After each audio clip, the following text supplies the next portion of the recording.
ज्ञानोबरायांनी यासाठी प्रथमदर्शनी हरिपटाच्या 3ऱ्याच अभंगामध्ये अगदी सुरुवातीलाच ज्ञानोबराय म्हणतात, त्रिगुणासार निर्गुणे सार, पुढे सारासार विचार हरिपाठ. हे आपल्याला कळलं पाहिजे.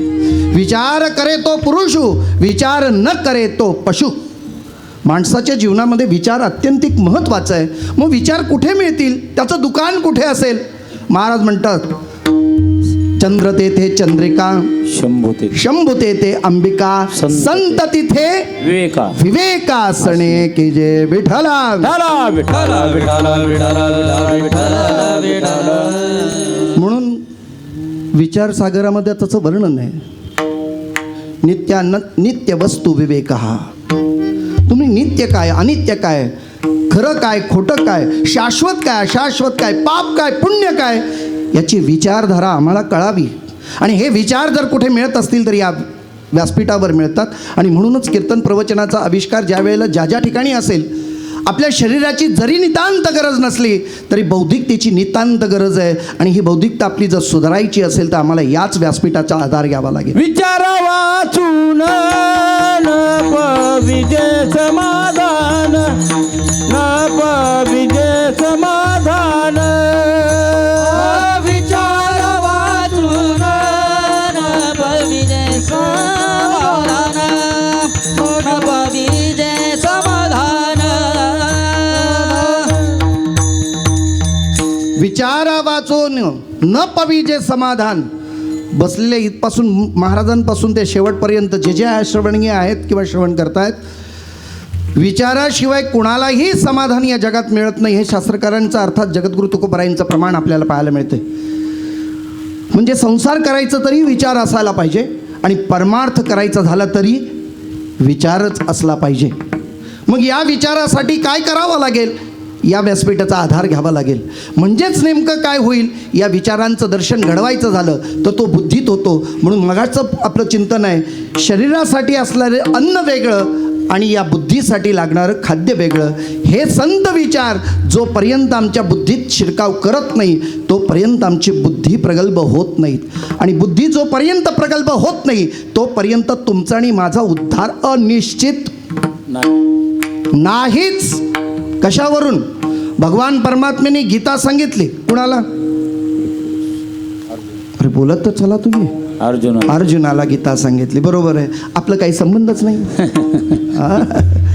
मी नव्हतो तेव्हा. गीता सांगितली. काय गीतेचा उद्देश होतो? काय गीतेचा उद्देश होतो? ऐका. गीतेचा उद्देश होता 18 अध्यायाची जरी संपूर्ण गीता पाहिली, 15व्या अध्यायाचा 20वा श्लोक नीट ऐका, जिथे गीता खऱ्या अर्थाने संपते.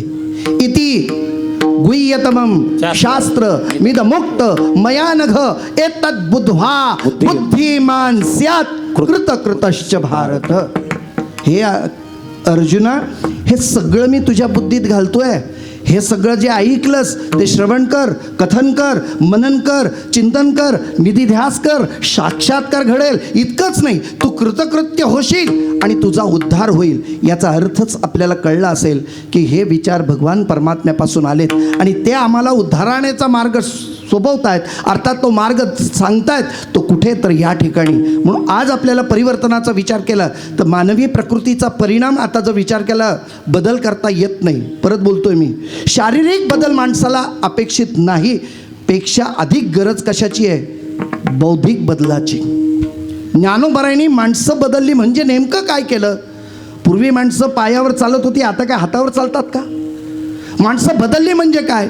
जे खळांची व्यंकटी सांडो किंवा दुरितांचे तिमीर जाओ. माणूस नाही बदलला, माणसाच्या आतली विचारधारा बदलली. आज ही विचारधारा बदलण्यासाठीच आज आपला परमार्थ आहे. आजची जी चिंतन सेवा आहे ही परमात्म्याकडे केलेली प्रार्थना ती याच अनुषंगाने आहे. भगवंताकडे प्रार्थना करणाऱ्या जगद्गुरु तुकाराम महाराजांनी केलेली प्रार्थना का? उत्कर्षे इति प्रार्थते प्रार्थना. प्रार्थना कशाला म्हटली जाते? मागणी कशाला म्हटली जाते? तर त्याचा विचार मी परत एकदा तुम्हाला विस्तारित सांगतो. काय आहे, जेव्हा अपूर्ण असेल, पूर्ण करण्याकरता दुसऱ्याचं साह्य घेतलं, त्याची पूर्तता झाली की आपण मागणी करतो असा त्याचा अर्थ लावता येतो. अपूर्ण असेल तर पूर्ण करण्याकरता आम्ही काय करतो? मागणी करतो. पण मानवी जीवनाचा उत्कर्ष ही भूमिका वेगळी आहे. तिथं मागणी नसते, हा उत्कर्षासाठी प्रार्थनाच असते. म्हणून पहिलीतून दुसरीत, दुसरीतून तिसरीत, तिसरीतून चौथीत आमचा उत्कर्ष होतो. म्हणून प्रगती पत्रकावर एक शेरा येतो, वरच्या वर्गात घातला गेला. कशानं गेला हो? काय केलं? त्यासाठी प्रार्थना केली. म्हणजे आल्या आल्या शाळेमध्ये काय केली जाते? प्रार्थना. तसं आज आपल्याला जर चिंतन करायचं झालं, जगद्गुरु तुकोबारायानं पाहिलं, या जगामध्ये जी जी माणसं आहेत पण प्रत्येकाची बुद्धी मात्र भिन्न भिन्न आहे. पिंडे पिंडे मतिर्भिन्ना, कुंडे कुंडे नवंपया, जातौ जातौ नवाचारा, भिन्न वाणी मुखे मुखे. किती सुंदर म्हणतात शास्त्रकार. पिंडे पिंडे मतिर्भिन्ना, प्रत्येक माणसाची मती म्हणजे बुद्धी वेगवेगळी आहे. कुंडे कुंडे नवंपया, प्रत्येक कुंडाच्या पाण्याची चव वेगवेगळी आहे. जातौ जातौ नवाचारा, प्रत्येक जातीचा आचार विचार वेगवेगळा आहे.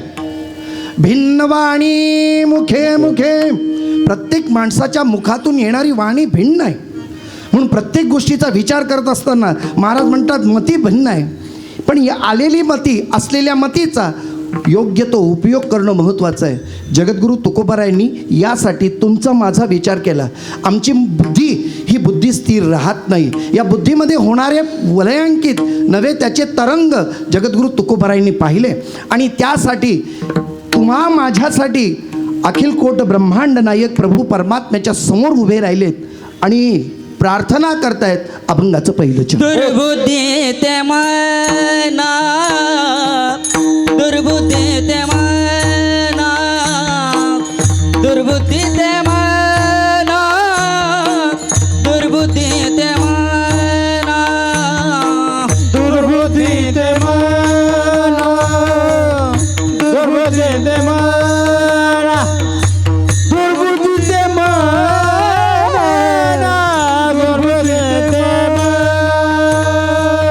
दुर्बुद्धी ते मना, दुर्बुद्धी ते मना, दुर्बुद्धी ते मना, दुर्बुद्धी ते मना, दुर्बुद्धी ते मना, दुर्बुद्धी ते मना,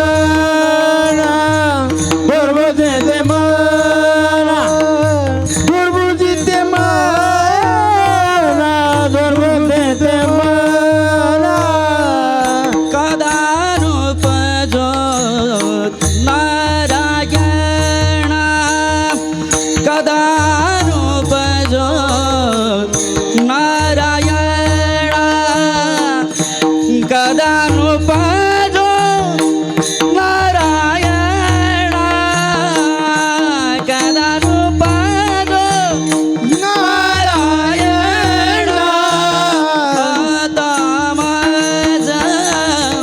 आता माझं ऐसे करी, आता माझं कदानुपद नारायण, कदानुपद नारायण. आता मज, आता मज ऐसे करी, आता मज, आता मज. दुर्बुद्धी ते म्हणा. महाराजांचं असं चिंतन का आलं त्याचं थोडंसं विचार करूया आपण. माणूस म्हटलं की त्याला अंतःकरणे असेल आणि अंतःकरण चतुष्टामध्ये या 4 भूमिका आपल्याला पाहायला मिळतात. अंतःकरण चतुष्ट काय आहे? मन, बुद्धी, चित्त आणि अहंकार. अंतःकरण यासाठी हे 4 वेगवेगळे स्तर सांगितले. भाग अंतःकरणाचा आहे. पण अंतःकरण जेव्हा विचार करतं त्याला बुद्धी म्हणा.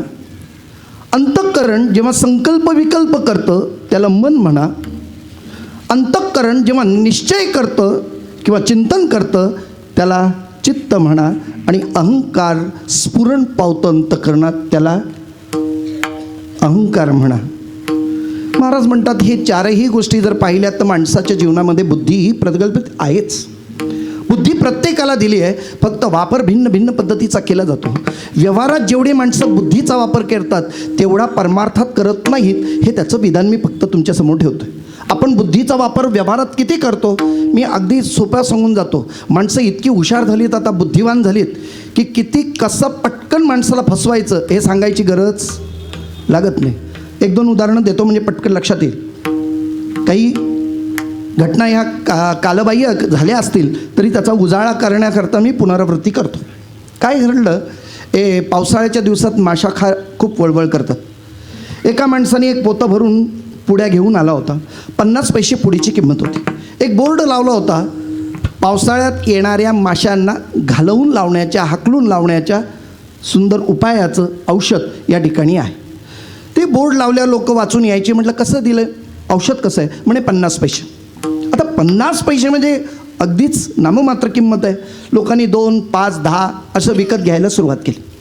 कुणी त्याच्याजवळ समोर उघडायला लागलं की तो सांगायचा इथं उघडू नका, घरी जाऊन उघडा. त्याचं कारण आहे त्याच्यातलं औषधाची जी काही पॉवर आहे ती जर निघून गेली मग माशा जाणार कशा, मग ते उपयोगाचं ठरणार नाही. लोकांनी त्याच्यावर विश्वास ठेवला. अर्ध्या तासात पोतभर त्या पुढ्या सगळ्या संपल्या. लोक घरी गेल्यानंतर उत्सुक माशा कशा जातात म्हणून पाहण्याकरता. जेवणाचं ताट वाढलं, जेवणाच्या अवतीभोवती माशा वळवळत होता. त्याने ती पुडी उघडली आणि त्या पुडीमध्ये काय आहे उत्सुकतेने पाहतोय, पण त्याला काहीच दिसलं नाही. हो, काहीच नाही.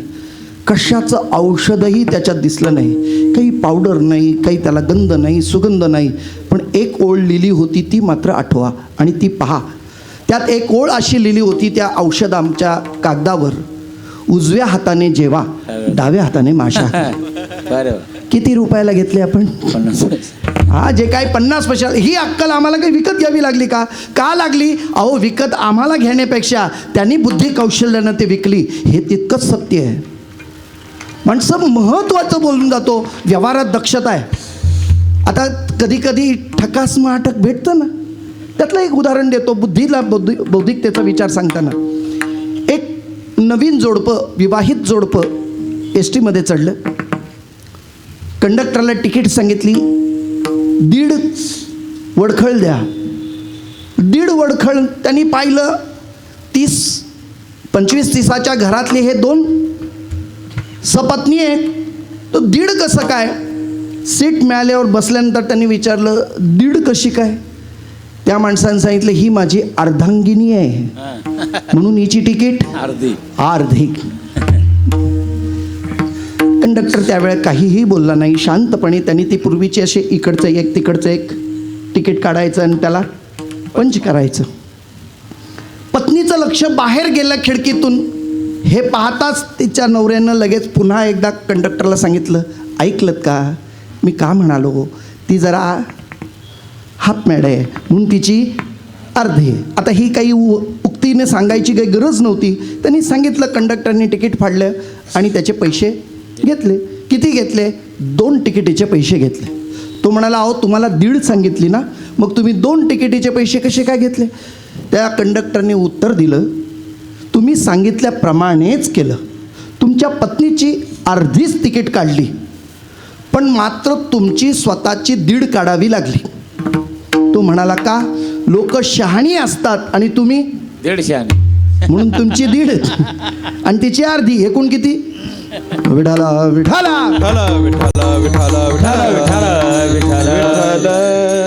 व्यवहारातल्या बुद्धीला प्राधान्य न देता ज्ञानोबर आहे त्याचं वर्णन करतात. बुद्धीचे वैभव अन्य नाही तुझे, बुद्धीचे वैभव अन्य नाही तुझे, बुद्धीचे वैभव अन्य नाही तुझे, बुद्धीचे वैभव अन्य नाही तुझे.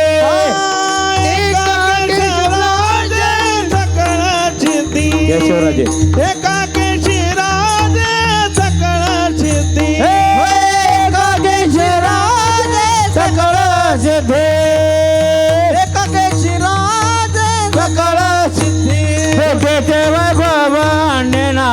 तुझे बुद्धीचे वैभव आणि नाही तुझे हा बुद्धीचे वैभव अन्य नाही तुझे बुद्धीचे वैभव अन्य नाही तुझे एका केशराजे सकळ सिद्धी एका केशराजे सकळ सिद्धी एका केशराजे सकळ सिद्धी हरी मुखे म्हणा हरी मुखे म्हणा हरी मुखे म्हणा हरी मुखे म्हणा हरी मुखे म्हणा एका केशराजे सकळ सिद्धी एका केशराजे सकळ सिद्धी एका केशराजे सकळ सिद्धी हरी मुखे म्हणा हरी मुखे म्हणा हरी मुखे म्हणा हरी मुखे म्हणा हरी मुखे म्हणा म्हणा हरी मुखे म्हणा मुखे म्हणा बुद्धीचे वैभव अन्य नाही तुझे एका केशराजे सकळ सिद्धी. काय म्हणतात जी सिद्धी प्राप्त करायची असेल ते भगवंताच्या परमात्म्याकडे जी बुद्धी जर स्रवली नाही तिथपर्यंत पोहोचली नाही तर ती बुद्धी राहत नाही. व्यवहारामध्ये बुद्धी परिवर्तनाचा विचार निश्चित आहे, तो आपल्याला अमान्य करता येत नाही. माणसाची बुद्धी आज जशी आहे ती उद्या तशीच राहील याची मात्र गॅरंटी नाही. का? कारण काय? बुद्धीला एक दोष आहे. कोणता दोष? अनेक बुद्धीचे तरंग अनेक बुद्धीचे तरंग पालटते क्षणोक्षणारंग क्षणोक्षणा पालटे रंग क्षणो धरू जाता संग धरू जाता संग तब तो होय बाधक पुरे पुरे हा संसार पुरे पुरे हा संसार होय बाधक पुरे पुरे हा संसार पुरे पुरे हा संसार अनेक बोधेचे तरंग क्षणोक्षणा पालट तिरंग धरू जाता संग तव तो होय बाधक अनेक बुद्धी